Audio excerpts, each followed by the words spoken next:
Assalamualaikum warahmatullahi wabarakatuh. Selamat pagi pemirsa Trans 7, Hasanah Ensiklopedia Islam Dunia pagi ini hadir kembali menemani Anda untuk melengkapi hasanah pengetahuan Islam dunia ke hadapan Anda. Dan selama 30 menit ke depan, hasanah akan kami isi dengan informasi. Cerita tentang kitab suci Al-Quran.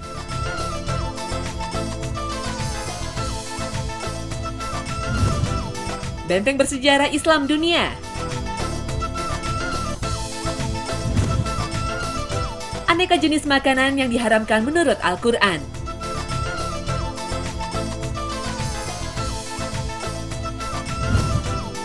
Dan pemirsa, inilah Hasanah Ensiklopedia Islam Dunia hari ini.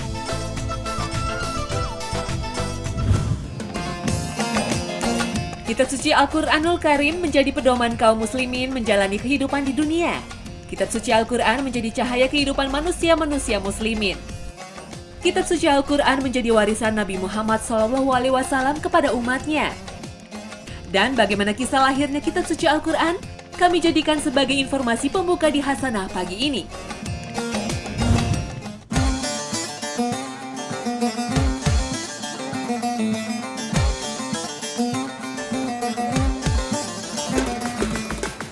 Jabal Nur yang berarti gunung cahaya menjadi saksi perubahan peradaban dunia.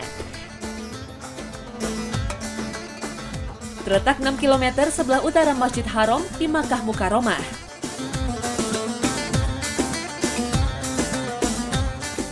Lima meter di bawah puncak gunung terdapat sebuah gua yang selalu dikunjungi umat Islam dari seluruh dunia.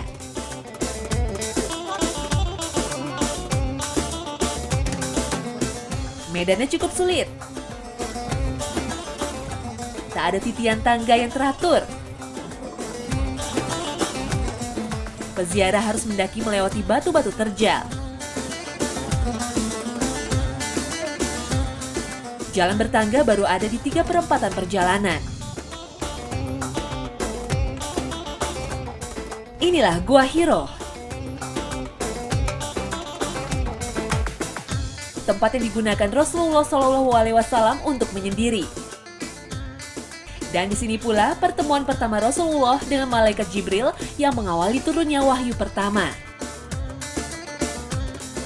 Meski sempit dan hanya bisa memuat untuk 4 orang, gua ini selalu dipadati peziarah.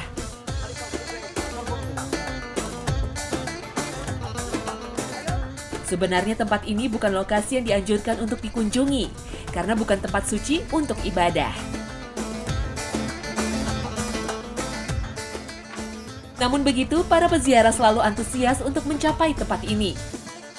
Nilai sejarah gua sebagai tempat pertama turunnya Al-Quran yang menorehkan sejarah awal Islam menjadi motivasi utamanya. Al-Quran diturunkan pertama kali di bulan suci Ramadan, bulan yang disebut-sebut Allah sebagai bulan yang penuh berkah dan sebaik-baiknya bulan. Itulah mengapa umat Islam di tanah air selalu memperingati Nuzulul Quran atau turunnya Al-Quran di bulan Ramadan.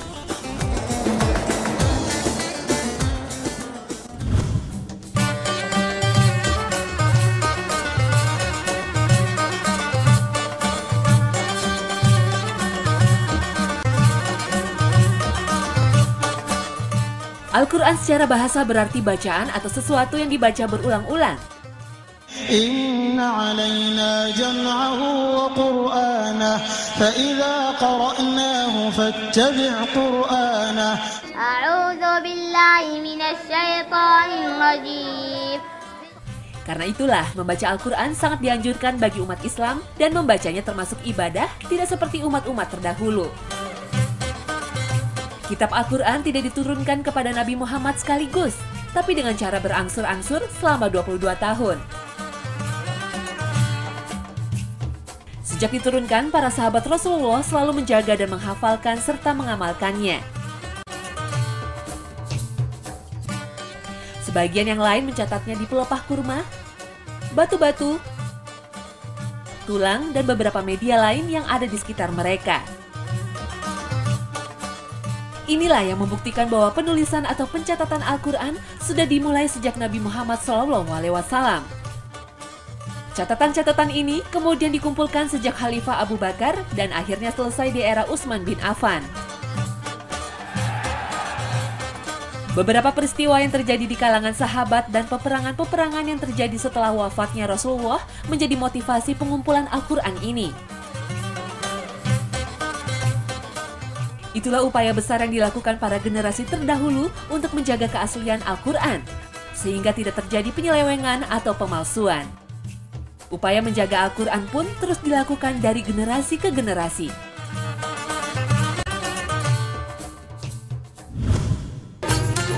Tak lagi ditulis dengan tangan, kini Al-Quran sudah terbukukan secara sempurna dan dicetak dengan cara modern.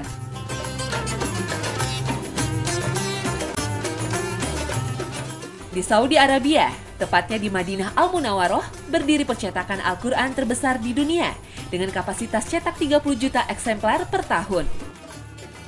Percetakan khusus Al-Quran yang beroperasi sejak 1984 ini selalu menjadi tujuan para jemaah haji atau umroh. Dari percetakan ini pula, setiap jemaah haji mendapat souvenir satu Al-Quran untuk dibawa ke tanah air.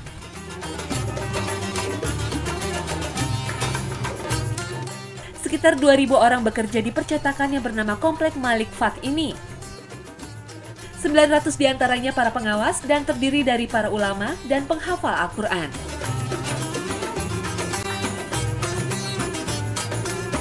Kini, pusat percetakan Al-Quran telah mencetak Al-Quran dan terjemahannya dalam 50 bahasa dan disebarkan di seluruh dunia.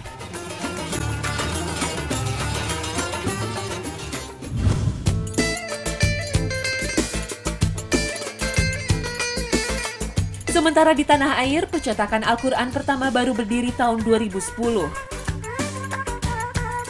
Berlokasi di Ciawi, Bogor, Jawa Barat. Percetakan Al-Quran yang dilengkapi dengan alat percetakan modern mampu memproduksi hingga 1,5 juta eksemplar per tahun.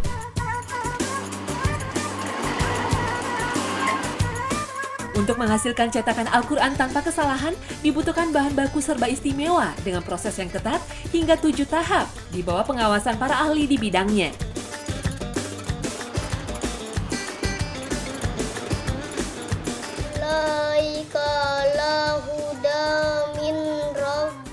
Sejak Islam masuk ke tanah air, Al-Quran memang mendapat perhatian serius di kalangan umat Islam di Indonesia. Berdirinya pesantren-pesantren yang menjadi basis regenerasi Islam di tanah air menjadi aset besar dalam penyebaran dan menjaga Al-Quran.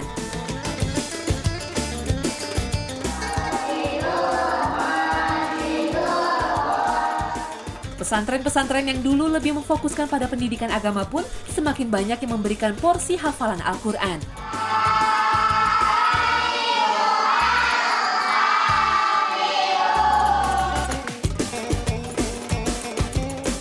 Inilah proses penjagaan Al-Quran dari generasi ke generasi sehingga Al-Quran terhindar dari penyelewengan dan pemalsuan. Ini pula yang merupakan proses keterlibatan manusia dalam menjaga kemurnian Al-Quran.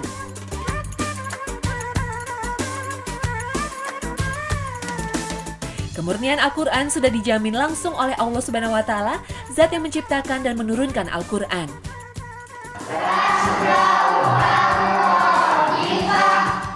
Inilah satu-satunya kitab suci yang mudah dipelajari, bahkan sampai dihafal oleh jutaan umat Islam di seluruh dunia.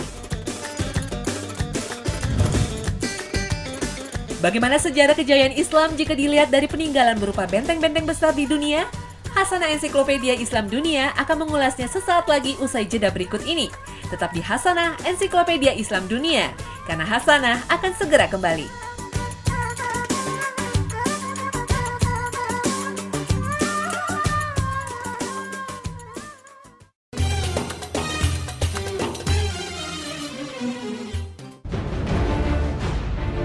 Peradaban Islam di era kejayaan dikenal memiliki teknologi militer yang sangat tangguh. Salah satu peninggalan militer Muslim di masa kekhalifahan adalah kemegahan benteng-benteng peradaban Islam di abad pertengahan yang masih berdiri kokoh hingga sekarang. Inilah sejumlah benteng bersejarah dalam Islam.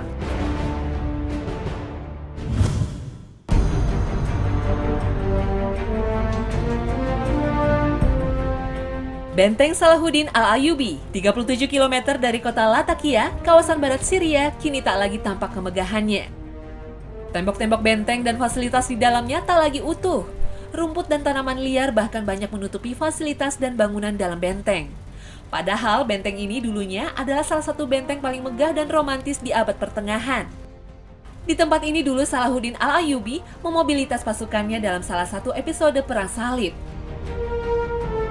Keberadaan benteng Salahuddin yang berlokasi di puncak Gunung Terjal membuat siapa saja yang melihat merasa kagum. Alamnya yang subur dan hijau tak lagi terasa jika ternyata benteng ini berada di negeri Timur Tengah. Parit sedalam 28 meter yang menembus bukit batu menjadi bagian yang menarik dari benteng Salahuddin. Uniknya parit ini ditopang dengan tiang panjang tunggal untuk menyangga jembatan.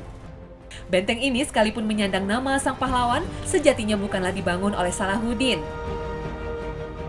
Benteng Salahuddin sudah berdiri sejak 1000 tahun sebelum Masehi. Menjadi pusat pemerintahan bangsa Punisia sebelum akhirnya direbut oleh Alexander Agung pada tahun 833 sebelum Masehi. Sejak itu, tak banyak diketahui nasib benteng ini hingga pada masa kembalinya Bizantium pada abad ke-10 Masehi dan akhirnya jatuh ke tangan pasukan salib pada abad ke-12 Masehi.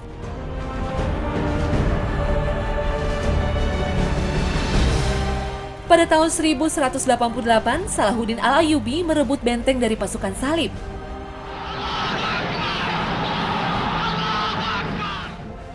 Dan sejak itu, benteng ini terus berada di bawah kekuasaan dinasti-dinasti Islam. Pasca penaklukan Yerusalem, Salahuddin pun melakukan perluasan kekuasaan. Sebuah benteng yang terletak di antara kota Kairo dan Fustat, Mesir dibangun. Orang Barat biasa menyebutnya The Citadel of Saladin. Benteng ini dibangun oleh Panglima Salahuddin Al-Ayyubi pada tahun 1183 yang difungsikan untuk membentengi kota Kairo dari serangan-serangan tentara perang salib yang berusaha menguasai kembali Yerusalem. Sayangnya benteng peninggalan sang Panglima Perang Agung Salahuddin Al-Ayyubi itu sempat tidak terurus hingga pada masa kekuasaan dinasti Mamluk. Namun pada abad ke-14 Masehi, benteng yang telah berjasa melindungi Mesir dari pasukan salib mulai diperhatikan dan dirawat kembali. Di utara benteng terdapat Masjid Al-Marmari yang dipenuhi batu marmer dan granit yang kini dikenal dengan Masjid Muhammad Ali. Masjid Al-Marmari dibangun dengan kubah yang menjulang setinggi 52 meter ke angkasa dan dua puncak menara setinggi 84 meter. Karena letaknya di atas bukit, setiap orang yang datang ke benteng Salahuddin dapat menikmati keindahan pemandangan seluruh penjuru kota Kairo.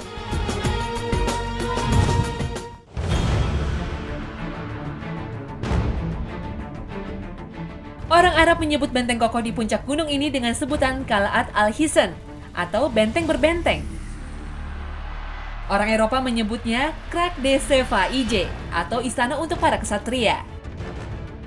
Terletak di 40 km barat kota Homs, kota terpenting kedua di Syria setelah Damaskus. Menjadi benteng tentara salib pada perang salib untuk memantau aktivitas pasukan muslim di Suriah, khususnya di kota Damaskus.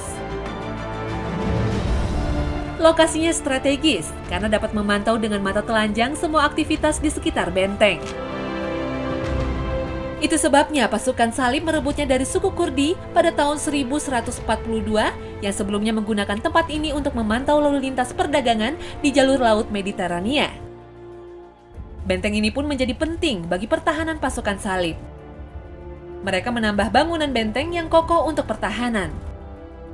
Benteng pertahanan salib ini memiliki 2 dinding tinggi dan 13 menara. Di antara 2 dinding terdapat parit dan lereng yang cukup curam. Di dalamnya bisa menampung 2.000 prajurit, lengkap dengan kuda serta perlengkapan perang dan makanan yang cukup untuk bertahan selama 5 tahun. Benteng Al-Hisan tampak seperti kota kecil yang berperisai. Melalui berbagai macam konflik, pasukan salib bertahan di benteng ini selama lebih dari 100 tahun.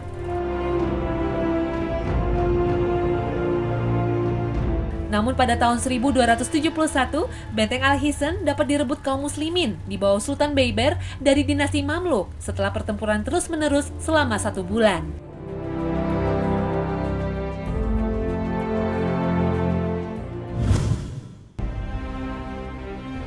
Masih di Syria, tepatnya di kota Aleppo. Sepintas, kota Aleppo terlihat usang, termakan usia. Memang, kota Aleppo merupakan kota tertua di dunia yang masih dihuni masyarakatnya sejak abad ke-11 sebelum Masehi. Fakta ini terungkap dalam sebuah temuan arkeologis adanya rumah hunian lingkaran di pinggiran kota Aleppo. Terletak 350 km utara kota Damaskus, kota tua ini menyimpan sejuta kisah dan roman peradaban masa silam.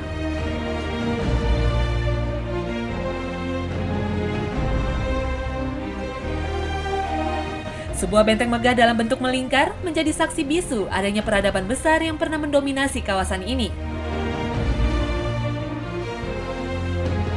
Bangunan gagah yang melegenda ini berdiri sekitar 40 meter di atas bukit. Parit selebar 30 meter dengan kedalaman 20 meter melingkari bangunan sebagai sistem pertahanan.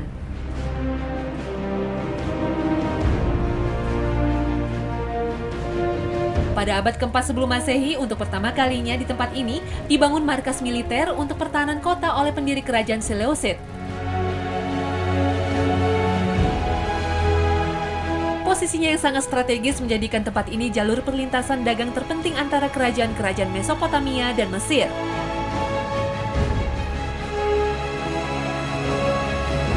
Selanjutnya Aleppo dan bentengnya menjadi sasaran pendudukan kerajaan-kerajaan besar seperti Assyria, Persia, Yunani, dan Romawi hingga era Islam.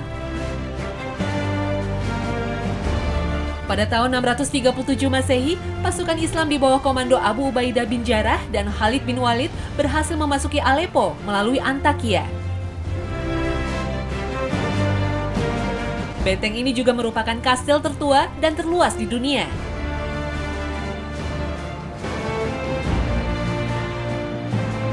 Di salah satu bagian benteng, sebuah masjid kecil dipercaya sebagai tempat beribadah Nabi Ibrahim alaihissalam. Bapak para nabi ini singgah di tempat ini selepas berkelana menyusuri sungai Efrat lantaran penduduknya yang sengsara meminta bantuannya.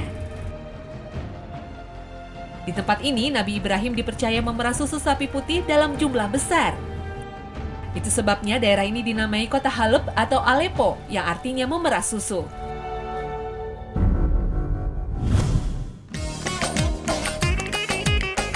Usai jeda berikut, Hasanah akan kembali dengan aturan tegas Al-Quran yang mengatur keharaman makanan. Jangan kemana-mana, Hasanah Ensiklopedia Islam Dunia akan segera kembali.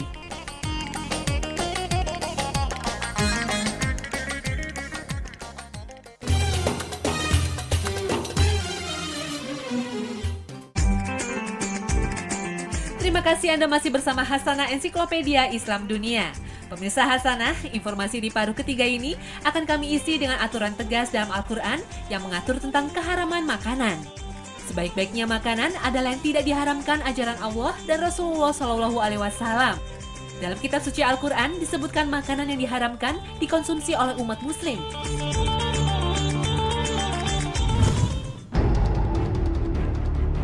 Secara tegas Islam mengharamkan bangkai, darah, daging babi, dan binatang yang disembelih tanpa menggunakan syariat. Hal ini ditegaskan dalam firman Allah Subhanahu wa Ta'ala dalam kitab suci Al-Quran, surat Al-Baqarah ayat 173. Sesungguhnya Allah hanya mengharamkan bagimu bangkai, darah, daging babi, dan binatang yang ketika disembelih disebut nama selain Allah. Tetapi barang siapa yang dalam keadaan terpaksa memakannya, sedangkan dia tidak menginginkannya dan tidak pula melampaui batas, maka tidak ada dosa baginya. Sesungguhnya Allah Maha Pengampun lagi Maha Penyayang. Di samping itu, beberapa tahun silam, banyak yang beranggapan diharamkannya babi berhubungan erat dengan masalah kesehatan.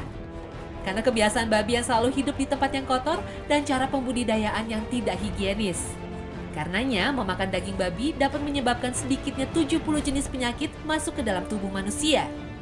Seseorang dapat menderita berbagai helminthes atau cacingan, seperti cacing gelang, cacing kremi, cacing pita, dan lain-lain. Cacing-cacing ini dapat merusak hampir semua organ tubuh. Meskipun dimasak dengan cara yang benar, telur cacing dalam daging babi tidak mati dimasak dengan normal. Salah satu sebab yang dapat mengakibatkan hipertensi dan serangan jantung yaitu mengendapnya lemak babi di dalam tubuh manusia, karena lemak babi mengandung bahan untuk bangunan.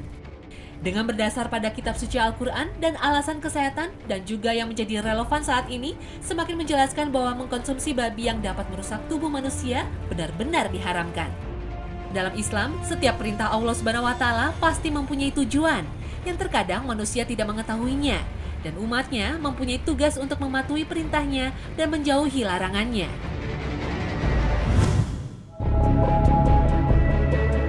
Darah sebagai olahan makanan yang dikonsumsi dalam bentuk marus ini keharamannya sudah sangat nyata. Sebagaimana ditegaskan dalam Al-Quran surat Al-Baqarah ayat 173 dan surat An-Nahl ayat 115 yang menegaskan keharaman darah. Jelaslah sudah pengharaman darah untuk dikonsumsi. Meskipun banyak dari berbagai macam kalangan yang berusaha menghalalkan darah dengan cara pengolahan yang bermacam-macam. Namun tidak sepantasnya bagi setiap manusia yang mengaku muslim untuk melanggar larangan-larangan Allah yang telah dijelaskan dalam ayat-ayat Al-Quran. Darah yang diharamkan oleh Allah Subhanahu wa Ta'ala adalah darah yang mengalir. Adapun sisa darah yang menempel pada daging, maka tidak ada satupun dari kalangan ulama yang mengharamkannya. Bangkai atau hewan yang mati bukan karena disembelih atau diburu. Hukumnya jelas, haram dan bahaya yang ditimbulkan bagi agama dan tubuh manusia sangat nyata. Sebab pada bangkai terdapat darah yang mengendap sehingga sangat berbahaya bagi kesehatan. Bangkai ada beberapa macam. Yang pertama al-munkanikoh, yaitu hewan yang mati karena tercekik baik secara sengaja atau tidak. Al-mauqudoh, yaitu hewan yang mati karena dipukul dengan alat atau benda keras atau mati karena disengat listrik. Bangkai yang berikutnya adalah al-mutaradiyah, yaitu hewan yang mati karena jatuh dari tempat tinggi atau jatuh ke dalam sumur sehingga mati. Dan bangkai yang terakhir adalah an-natihah, yaitu hewan yang mati karena ditanduk oleh hewan lainnya. Sekalipun bangkai haram hukumnya, tetapi ada yang dikecualikan, yaitu bangkai ikan. Rasulullah juga pernah ditanya tentang air laut. Maka beliau bersabda, laut itu suci airnya dan halal bangkainya. Dalam hadis ini ada faedah penting, yaitu halalnya setiap bangkai dalam laut sekalipun terapung di atas air laut. Selain babi, darah, dan bangkai, ada pula daging binatang yang diharamkan untuk dikonsumsi, yaitu binatang buas yang bertaring dan burung yang bercakar. Rasulullah SAW pernah bersabda bahwa binatang yang memiliki taring dan cakar untuk menerkam mangsanya adalah haram untuk dimakan. Rasulullah melarang dari setiap binatang buas dan burung yang bercakar untuk dikonsumsi dagingnya. Dalam hadis-hadis ini secara jelas menegaskan bahwa haram hukumnya memakan binatang buas yang bertaring seperti anjing, harimau, singa, monyet, dan burung yang bercakar seperti burung elang bukan hanya makhluk saja.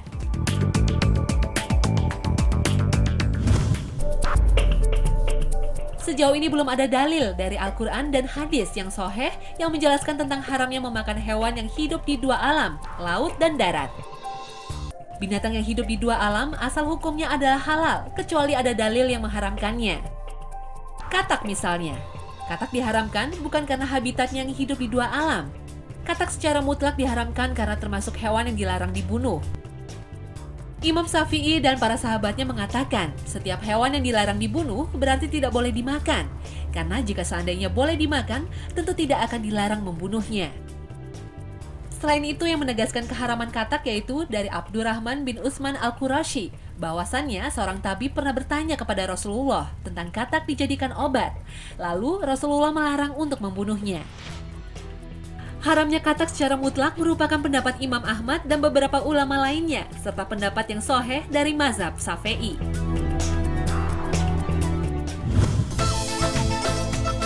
Nah pemirsa Hasanah, usai sudah rangkaian informasi menarik Hasanah pagi ini. Semoga semua sajian kami bermanfaat dan menambah Hasanah pengetahuan Islam dunia Anda. Saksikan terus Hasanah Ensiklopedia Islam Dunia setiap Senin hingga Jumat pukul 5 pagi waktu Indonesia Barat. Terima kasih atas perhatian Anda dan wassalamualaikum warahmatullahi wabarakatuh.